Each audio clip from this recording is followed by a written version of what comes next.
یہ تو کہہ رہے تھے آپ حسین کو علیہ السلام کیوں کہہ رہے ہیں؟ ان کو پتہ ہی نہیں تھا کہ بخاری میں حسین علیہ السلام ہے.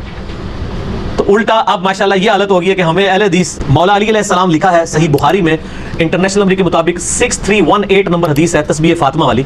اس میں امام بخاری نے سیدہ فاطمہ اور سیدنا علی کے ساتھ لکھا ہے علیہم السلام 6318. صحیح بخاری میں انٹرنیشنل نمبر کے مطابق 3748 نمبر حدیث ہے 3748. اس میں امام حسین علیہ السلام امام بخاری نے لکھا ہے.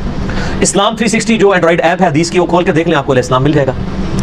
اور یہ صرف امام بخاری نہیں, امام ابو داؤد نے سنن ابی داؤد میں انٹرنیشنل نمبر کے مطابق 4646 نمبر حدیث میں علی علیہ السلام لکھا ہے. امام ابو داؤد نے کم از کم 12 مقامات پہ سنن ابی داؤد میں علی علیہ السلام لکھا ہے. اور صرف امام بخاری اور ابو داؤد نہیں, امام ترمذی نے مولا حسن حسین کے اوپر جو چیپٹر باندھا ہے جامعہ ترمذی میں, اس میں لکھا ہے فضائل حسن اور حسین علیہم السلام. اسی طریقے سے امام نسائی رحمہ اللہ تعالیٰ نے بھی علیہ السلام لکھا ہے سیدنا حسن حسین کے ساتھ. جو حدیثیں آئی ہیں بڑی مشہور حدیث ہے, نبی علیہ السلام نے خطبے کے دوران روک کے حضرت حسن کو اور حسین کو اپنی گود میں اٹھا لیا. یہ حدیث جب سنن نسائی میں آتی ہے انٹرنیشنل نمبر کے مطابق 1414 اور 1142, اس میں انہوں نے ان کے ساتھ علیہم السلام لکھا ہے. تو امام بخاری نے, امام ابو داؤد نے, امام ترمذی نے اور امام نسائی نے, اس کے علاوہ بھی امام حاکم نے, امام بیہقی نے, سارے اہل سنت کے ائمہ نے اہل بیت کے ساتھ علیہ السلام علیہم السلام لکھا ہے. تو یہ اہل بیت کے ساتھ علیہم السلام واقعی لکھا گیا ہے. صحابہ کرام رضوان کے ساتھ مجھے ابھی تک علیہ السلام کہیں بھی نہیں ملا, اور رضی اللہ عنہ ہی لکھا جاتا ہے یا بغیر اس کے پروٹوکول کے لکھا جاتا ہے. میں جو ہوں وہ اجتہاداً حضرت ابو بکر اور عمر اور عثمان کے ساتھ علیہ السلام استعمال کرتا ہوں. میں نے کبھی یہ دعویٰ نہیں کیا کہ ایک محدثین کی سنت ہے. لہذا جو اہل حدیث عالم کا سوال ہے وہ بالکل ٹھیک ہے کہ میرا ذاتی اجتہاد ہے, اور میرا اجتہاد اس لیے ہے کہ ہم نماز میں پڑھتے ہیں السلام علینا وعلی عباد اللہ الصالحین. بخاری اور مسلم میں حدیث ہے جب تم نماز میں پڑھو گے السلام علینا وعلی عباد اللہ الصالحین تو اللہ تعالیٰ زمین و آسمان میں جتنے نیک بندے ہیں ان تک تمہارا سلام پہنچا دے گا. تو ظاہر نیک بندوں میں انبیاء بھی آتے ہیں, صحابہ بھی, اہل بیت بھی. پھر جب ہم عام قبرستان میں جاتے ہیں تو کیا پڑھتے ہیں السلام علیکم اہل الدیار من المؤمنین والمسلمین, جو صحیح مسلم میں حدیث ہے. ایس قبرستان کے رہنے والے مومنین اور مسلمین تم پر سلام ہو, ہم بھی مر کے تمہارے پاس آنے والے ہیں. تو ان پہ سلام, عام مردے پہ بھی ہم سلام بھیجتے ہیں. ہم جب ایک دوسرے کو ملتے ہیں تو کیا کہتے ہیں السلام علیکم.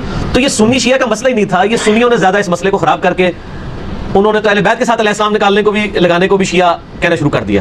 اب ہماری دعوت کی برکت یہ ہوگی ہے کہ سنی ہمیں سمجھا رہے ہیں کہ آپ صرف اہل بیت کے ساتھ لگایا کریں, ابو بکر عمر کے ساتھ نہ لگایا کریں. تو سر دیکھیں نا, علم تو سر چڑھ کے بولتا ہے نا, پھر علم کی تلوار سے تو پھر سارے لوگ کٹ جاتے ہیں نا. تو خوشائن بات ہے, ہمیں اس سوال سے کوئی غم نہیں ہوا ہم پہ جو اعتراض کیا ہے, بالکل جینوئن اعتراض ہے, میرا اجتہاد ہے. تو یہ میں نے سارے دلائل رکھے ان کی بنیاد پہ. پھر ہم جب قبر رسول پہ جاتے ہیں صلی اللہ علیہ وآلہ وسلم صحیح سند کے ساتھ المصنف ابن ابی شیبہ میں 11793 نمبر اثر ہے کہ عبداللہ بن عمر جب بھی قبر رسول پہ حاضر ہوتے, اور یہ روایت المصنف ابن ابی شیبہ میں بھی ہے, سنن کبریٰ البیہقی میں بھی ہے, الموطأ امام مالک میں بھی ہے, فضل الصلاۃ علی النبی میں یہ ہے کہ نبی صلی اللہ علیہ وآلہ وسلم کی قبر مبارک پہ عرض کرتے السلام علیک یا رسول اللہ. پھر حضرت ابو بکر کے سامنے آ کے السلام علیک یا ابا بکر رضی اللہ عنہ, یا ابا بکر نہیں, السلام علیک یا. تو میں اگر ابو بکر علیہ السلام کہتا ہوں تو جائز ہے. اور پھر حضرت عمر کے پاس آ کے السلام علیک یا عمر یا السلام علیک یا ابا. تو یہ سنی شیعہ کا اختلاف خام خواہ بنا دیا علماء نے. میرا یوٹیوب پہ آلریڈی بھی ایک کلپ ہے علیہ السلام پہ سنی شیعہ اختلاف, تو لگایا جا سکتا ہے. آپ صحابہ کیا تابعین تبع تابعین, امام بخاری کے ساتھ آپ بے شک علیہ السلام لگائیں, دعا ہے نا ان کے لیے, اللہ کی سلامتی ہو ان پہ. اور رضی اللہ عنہ بھی آپ کسی کو کہہ سکتے ہیں, قرآن میں تو ہے نا رضی اللہ عنہم ورضوا عنہ, اللہ ان سے راضی, وہ اللہ سے راضی. ذالک لمن خشی ربہ, یہ ہر اس شخص کے لیے جو اپنے رب سے ڈرے. بلکہ ہر مومن کی موت کے وقت اسے رضی اللہ عنہ کہا جاتا ہے یا ایتھا النفس المطمئنہ ارجعی الی ربک راضیۃ مرضیہ فادخلی فی عبادی وادخلی جنت. تو یہ جو آیا الفاظ راضیۃ مرضیہ, اس حال میں رب کی طرف لوٹ کہ تیرا رب تجھ سے راضی, تو اپنے رب سے راضی. تو یہ صرف صحابہ کی تو خصوصیت نہیں, ہر کامل ایمان مومن کی خصوصیت ہے. رضی اللہ عنہ بھی کہہ سکتے ہیں, رحمہ اللہ بھی کہہ سکتے ہیں, علیہ السلام بھی کہہ سکتے ہیں, بالکل جائز ہے.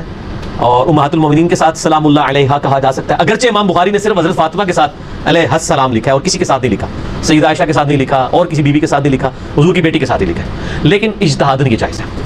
تو آپ یہ اندازہ کر لیں کہ سنی علماء اور پبلک کتنی یعنی فیک گراؤنڈز کے اوپر کھڑے تھے. یہ تو کہہ رہے تھے آپ حسین کو علیہ السلام کیوں کہہ رہے ہیں, ان کو پتہ ہی نہیں تھا کہ بخاری میں حسین علیہ السلام ہے. تو الٹا اب ماشاءاللہ یہ حالت ہو گئی ہے کہ ہمیں اہل حدیث علماء یہ بات کہہ رہے ہیں کہ آپ صرف اہل بیت کو علیہ السلام کہا کریں, باقیوں کو نہ کہا کریں. تبدیلی آ گئی ہے, ٹھیک ہے, نام ہے بابی, نام ہے بابی. دیکھیں نا بابوں سے کیسے توڑا ہے. تو اللہ کا فضل ہے, اللہ تعالیٰ اپنے بندے اٹھاتا ہے.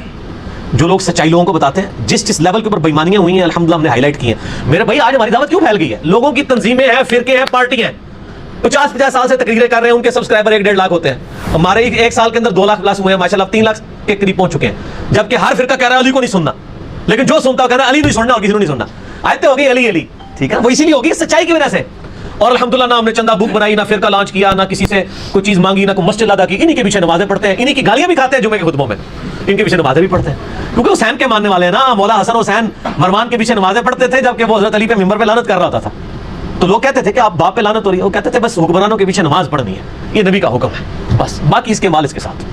سر تو پھر آج بھی حسینیوں میں اتنا ہی حوصلہ ہے. اور مجھے عثمان کہتا ہے یار یہ تو یہ کہتے ہیں آپ کیوں نمازیں پڑھتے ہو؟ میں کہا حسین دے بندے والے، حسین دے پیو نو گالاں کڑیاں آلے امیہ نے، وہ پیچھے نمازاں پڑھتے سن. آج کوئی یزید نو رحمۃ اللہ علیہ کہہ کے حسین نو باغی کہندا ہے سانو تے چھریاں چل دیاں نے، لیکن نمازیں نہ پیچھے پڑھاں گے. نماز تو اللہ اور بندے کا تعلق ہے، وہ تو ہر بندے کے پیچھے ہو جاتا ہے. صحیح بخاری میں 695 نمبر حدیث ہے، حضرت عثمان کو جو لوگ شہید کرنے کے لیے آئے تھے باغی، صحیح بخاری میں اس حدیث پہ امام بخاری نے باب باندھا ہے کہ بدعتی اور باغی کے پیچھے نماز درست ہے. تو صحابہ نے پوچھا کہ امیر المومنین مسجد پہ باغیوں کا قبضہ ہے اور ہمارے امام آپ ہیں، نماز ہم ان کے پیچھے پڑھیں گے گھر میں پڑھ لیں؟ انہوں نے کہا نہیں، نماز ان کے پیچھے پڑھو، نماز ہی تو نیکی کا ایک ایسا کام ہے اس میں مسلمانوں سے الگ نہ ہو. تو حضرت عثمان نے اپنے مخالفین کو مسلمان کہا، لیکن انڈیا پاکستان بنگلہ دیش اور صدیوں سے مولویوں نے پٹی پڑھائی. وہ کوئی عبداللہ بن سبا تھا جی، وہ یہودی تھا. حضرت عثمان کہہ کے یہودیوں کے پیچھے نماز پڑھو. انہوں نے آل امیہ کی بدماشیوں کو بچانے کے لیے ایک جھوٹا کریکٹر گھڑا. عبداللہ بن سبا حضرت علی کے زمانے میں آیا ہے، اس کو مولا علی نے قتل کروایا. عثمان کی شہادت میں رضی اللہ تعالیٰ عنہ علیہ السلام اس کا کوئی دخل نہیں ہے. حضرت عثمان سے اختلاف صحابہ کا ہو گیا تھا، اور بیسیکلی اصحاب بدر میں ایسے لوگ شامل ہیں. خود سیدہ عائشہ اور عمار بن یاسر حضرت عثمان کی پالیسیز کے خلاف ہو گئے تھے، اس کی وجہ سے ایک مہم کھڑی ہوئی تھی. وہ کوئی سبائی پارٹی نہیں تھی، ورنہ حضرت عثمان کہتے ہیں ان کے پیچھے نمازیں پڑھو اگر وہ سبائی ہوتے. ٹھیک ہو گیا جی، آگے چلیں. اچھا علی بھائی، یہ جو تفریق ہے کہ علیہ السلام رضی اللہ عنہ رحمۃ اللہ علیہ، یہ مطلب کچھ کہتے ہیں یہ انبیاء کے ساتھ لگانا جھوٹی ہے نا جی. سر ختم ہو گیا، آپ کے علماء نے صدیوں سے آپ کو جھوٹ بتایا ہوا تھا، ہم نے آپ کو دکھا دیا سب کچھ. اب ہم کیا آئیڈیالوجی کب سے شروع کی انہوں نے؟ وہ یہ خود کی نا، جب سے روٹی روزی اور مدرسے شروع ہوئے.